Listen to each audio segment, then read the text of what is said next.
স্নেহের ছাত্রছাত্রী, আমি দীপান্বিতা ম্যাডাম, আমার ইউটিউব চ্যানেল দীপাস টিচিংয়ে তোমাদের সবাইকে স্বাগত। আজকে মাধ্যমিক এবং উচ্চ মাধ্যমিক নিয়ে একটি খুব বড় আপডেট রয়েছে, সেটাই তোমাদেরকে জানাতে চলে এলাম। তোমরা নিশ্চয়ই শুনেছ TV9 বাংলায় জানানো হয়েছে যে মে মাসের দ্বিতীয় সপ্তাহের প্রথম দিকে মাধ্যমিক এবং উচ্চ মাধ্যমিকের রেজাল্ট বেরোতে চলেছে। অ্যাকচুয়ালি আমরা যারা স্কুল টিচার বা আমাদের যারা বন্ধুবান্ধব হেড এক্সামিনার রয়েছেন, আমরা যারা এক্সামিনার ছিলাম, হেড এক্সামিনারদের কাছে হেড এক্সামিনাররা সরাসরি পর্ষদের সাথে মিটিং করেন, বোর্ডের সাথে বা সংসদের সাথে মিটিং করেন। ওনাদের সাথে কথা বলার ভিত্তিতে এবং তোমাদেরকে যে আগের ভিডিওতে জানিয়েছিলাম যে পোর্টালে কিছু নাম পাওয়া যাচ্ছে না, এবং যেটা সবচেয়ে বড় কথা, রেজাল্ট তৈরির একটা বড় কাজ যখন আমরা মার্কসগুলো জমা দিই, আবার হেড এক্সামিনাররা পর্ষদ বা সংসদের নম্বরগুলো জমা দেন, সেই নম্বরের বেসিসে কিছু মিসম্যাচ থাকলে, মিসম্যাচের ব্যাপারটা তোমাদেরকে আগের ভিডিওতে বলেছি যে কারো সবগুলোতেই খুব বেশি, একটাতে খুব কম, কারো সবগুলোতেই খুব কম, একটাতে 90s উপরে, এই রকম নম্বর হলে কেন হয়েছে সেটা খতিয়ে দেখা যেমন হয়।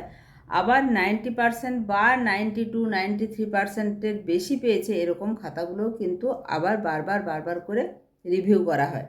রিভিউ ব্যাপারটা ঠিক বলবো না, মানে ওগুলোর ভেরিফিকেশান হতে থাকে যে সত্যি এগুলো ঠিকঠাক আছে কি না। কারণ প্রথম 10 জন যারা হবে সেই ব্যাপারটা তো সেন্সিটিভ, তোমরা বুঝতেই পারছো। প্রথম 10-এর মেধা তালিকায় 60 থেকে 70 জন থাকে, এবং সেই লড়াইটাও কিন্তু একদম মানে খুব মানে কি বলবো, একদম কাছাকাছি।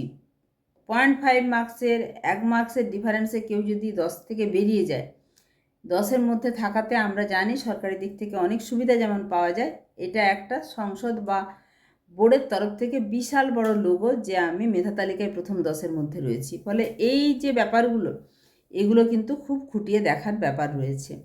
আমি রেজাল্ট বেরোনো, রেজাল্ট পোর্টালে যে তোলা, মার্কশিট পাওয়ার সমস্ত ব্যাপারটা এক এক করে আলোচনা করছি, এবং সবচেয়ে বড় কথা, সবচেয়ে লেটেস্ট কিছু আপডেট নিয়ে এসেছি। আমি গত সপ্তাহে যেটা জানিয়েছিলাম, যান্ত্রিক ত্রুটির কারণে অনেক ছাত্রছাত্রীর নাম সেখানে দেখা যাচ্ছিল না, অর্থাৎ পোর্টালে দেখা যাচ্ছিল না। এতে ছাত্রছাত্রীদের মধ্যে একটা ভীতি তৈরি হয়েছিল। তবে আজ সেটা স্বস্তির খবর। পর্ষদ এবং প্রধান পরীক্ষকরা জানাচ্ছেন সেই সমস্ত ত্রুটি দূর করা সম্ভব হয়েছে। পোর্টালে ডেটা এন্ট্রি, যেটা ডেটা আপলোড করা হয় এবং তার বেসিসে পরপর প্রত্যেকটা মার্কস বসিয়ে মার্কশিট তৈরি হয়, সেগুলোর কাজ কিন্তু দ্রুত গতিতে এগোচ্ছে। তবে ওই যে একটা কথা বলবো যে আমাদের স্কুলগুলো কিন্তু ম্যাক্সিমাম, আমাদেরও স্কুল, আমি আমার স্কুলের কথা বলছি, স্কুল কিন্তু পুলিশ ক্যাম্প নিয়ে নিয়েছে। কারণ আমাদের পশ্চিম মেদিনীপুর জেলায় সবাই জানেন যে 23 তারিখে ভোট, ফলে অলরেডি কিন্তু পুলিশ ঢুকে গেছে। এই পুলিশ যদি চলে আসে স্কুলে, তখন কিন্তু স্কুলের রেজাল্ট নিয়ে আসা বা রেজাল্ট পাবলিশ করা, এই ব্যাপারটা আর সম্ভব হয়ে ওঠে না। তাহলে এই যে স্কুলগুলো বন্ধ হয়ে গেছে, কিছু স্কুল বন্ধ হয়েছে, রেজাল্ট তো হবে পুরো পশ্চিমবঙ্গের বেসিসে। ফলে রেজাল্ট যতটাই দ্রুত গতিতে এগোক, তবে কিছু কাজ বাকি আছে, যেমন মার্কশিটের প্রিন্ট বাকি আছে, জেলাভিত্তিক যে রেজাল্ট হয়, প্রত্যেককে স্কুলের যে আলাদা করে সমস্ত বিষয়গুলো, যে তোমাদের কতজন পাস, কতজন ফেল, কোনটাতে কতজন ফেল হয়েছে, কোন কোন সাবজেক্টে, এর একটা পুরো লিস্ট দেয়া থাকে।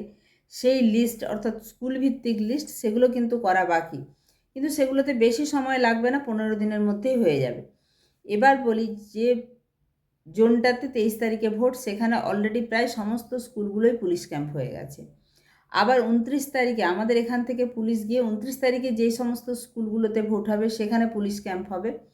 আবার কিছু কিছু স্কুল, যেমন কিছু কিছু কলেজও নেওয়া হয়, আবার বেশ কিছু স্কুলও নেওয়া হয় ওই যে ভোটের যে বাক্সগুলো সেগুলো সুরক্ষিত রাখার জন্য।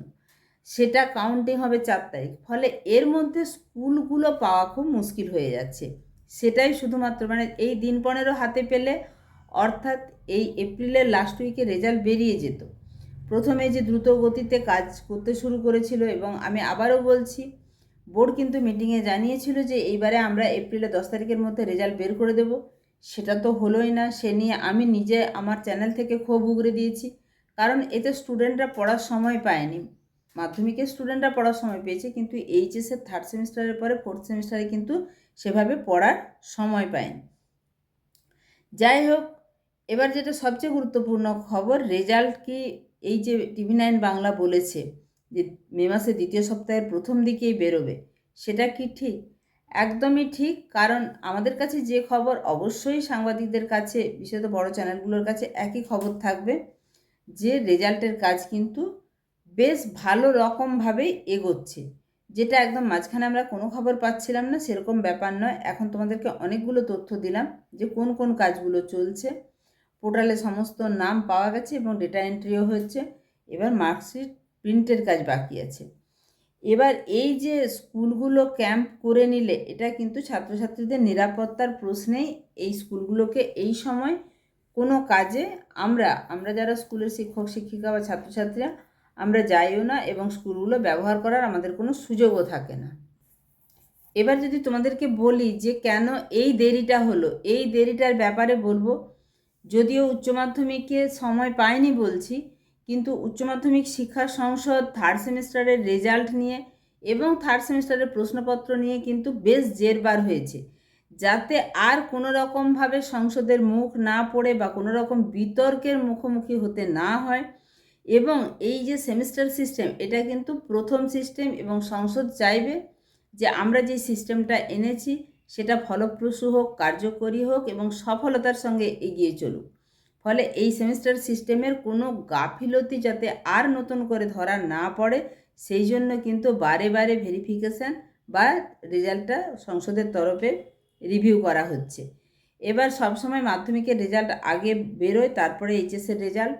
আমাদের প্রায় 5-6 দিন হয়ে গেল স্কুল বন্ধ পড়ে গেছে, কোনো কোনো স্কুলে তার আগেও বন্ধ পড়ে গেছে শুধুমাত্র পুলিশ ক্যাম্প হওয়ার কারণে। ফলে আশা করছি দেরিটা আমি তোমাদেরকে বোঝাতে পারলাম কেন দেরি হচ্ছে। এবারে মার্কশিটের যে নতুন মার্কশিট হচ্ছে বা এই বছরে মার্কশিটের নিরাপত্তার বিষয়ে কয়েকটা কথা তোমাদেরকে জানিয়ে রাখি, যেটা পর্ষদ বা সংসদ থেকে জানতে পাচ্ছি। এবার শোনা যাচ্ছে যে রেজাল্টে কোনো রকম জালিয়াতি রুখতে সংসদ ও পর্ষদ মার্কশিটে নতুন কিউআর কোড বা বিশেষ হলোগ্রাম ব্যবহার করতে পারে। যেহেতু ডিজিটাল পোর্টাল আপডেট করা হয়েছে, তাই এবার অনলাইন ভেরিফিকেশান আরও সহজ হবে। রেজাল্ট আউটের দিনই তোমরা ওয়েবসাইটে ডিজিটাল যে মার্কশিট সেটা কিন্তু ডাউনলোড করে নিতে পারবে। ফলে উচ্চ মাধ্যমিকের পরে যাদের কলেজের ভর্তির ব্যাপার রয়েছে তারা খুব দ্রুত গতিতে এই কাজগুলো এগিয়ে নিয়ে যেতে পারবে। সংসদ এবার একটি বিশেষ পরিকল্পনা নিয়েছে, যদি কোনো ছাত্রছাত্রীদের মনে হয় যে সে আশানুরূপ নম্বর পায়নি, তার রেজাল্ট বেরোনোর খুব কম সময়ের মধ্যে অনলাইনে স্ক্রুটিনি যেমন পিপিএস বা পিপিআরের মাধ্যমে আবেদন শুরু করতে পারবে। পর্ষদ চাইছে জুনের মাঝামাঝির মধ্যে সমস্ত কমপ্লেন মিটিয়ে দিয়ে যাতে কলেজে ভর্তির ক্ষেত্রে স্টুডেন্টদের কোনো সমস্যা না হয় সেই দিকটা দেখতে। আবারও বলছি, উচ্চ মাধ্যমিকের ক্ষেত্রে যেহেতু সেমিস্টার সিস্টেম একটা নতুন পদ্ধতি, অনেক জল্পনা কল্পনা ছিল, অনেক বিক্ষোভ ছিল যে সেমিস্টার সিস্টেম তুলে দেওয়া হোক, তাই উত্তরপত্রের মূল্যায়ন কিন্তু ক্রস চেক হচ্ছে। শিক্ষকদের নির্দেশ দেওয়া হয়েছিল যাতে একদম কোনো রকমভাবে কোনো খাতা দেখার ক্ষেত্রে ত্রুটি তো হবেই না, উপরন্তু মানবিক দৃষ্টিভঙ্গি বজায় রেখে খাতা দেখার জন্য। এবারে যদি বলো এই বেসিসে বলি যে রেজাল্ট কিন্তু আগেরবারের তুলনায় অনেকটা ভালো হবে, কারণ সংসদ চাইবে এই সেমিস্টার সিস্টেম সফল হোক। যাই হোক, তোমাদের যদি আর কিছু জানার থাকে অবশ্যই কমেন্ট সেকশানে জানিও। যেহেতু কাজ কিছুটা বসে গেছিলো সেই খবরটা তোমাদেরকে দিয়েছিলাম, কাজ যে এখন খুব দ্রুতগতিতে এগোচ্ছে এবং কেন রেজাল্টটা পাবলিশ করা যাচ্ছে না সেই ব্যাপারটা পুরোটা তুলে ধরলাম।